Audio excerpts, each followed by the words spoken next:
Bugün Kürdəmirdə 1-ci Qarabağ müharibəsi şəhidimiz Qurban Rəhimovun əziz xatirəsinə Səndən qalan xatirə adlı kitabın təqdimatı keçirildi.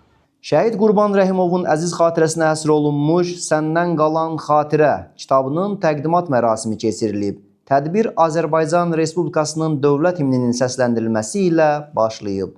Daha sonra aparıcı tədbiri açıq elan edərək şəhidin həyat və döyüş yolundan bəhs edib. İlk çıxış üçün söz şəhidin qardaşına verilib. O, Qurban Rəhimovla bağlı xatirələrini bölüşərək, onun vətənpərvərliyindən və göstərdiyi qəhrəmanlıq nümunələrindən danışıb. Ardınca tədbirdə iştirak edən ziyalılar, ictimaiyyət nümayəndələri, şair və yazarlar çıxış edərək şəhidin keçdiyi şərəfli ömür yolundan bəhs edib. Onun xatirəsinin daim yaşayacağını vurğulayıblar. Sonra təqdim olunan Səndən qalan xatirə kitabı haqqında məlumat verilib, nəşrin ərsəyə gəlməsi və kitabda şəhidin həyat və döyüş yolunun əks olunmasından danışılıb.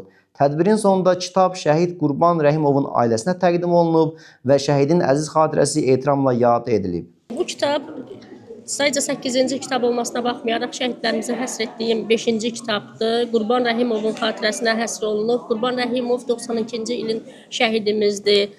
Qərənfildən Xarı Bülbülə gələn yolun yolçusudur. Allah şəhidimizə rəhmət eləsin. Şəhidlər haqqında yazmaq bizim borcumuzdur. Yazaq ki, tariximiz unudulmasın.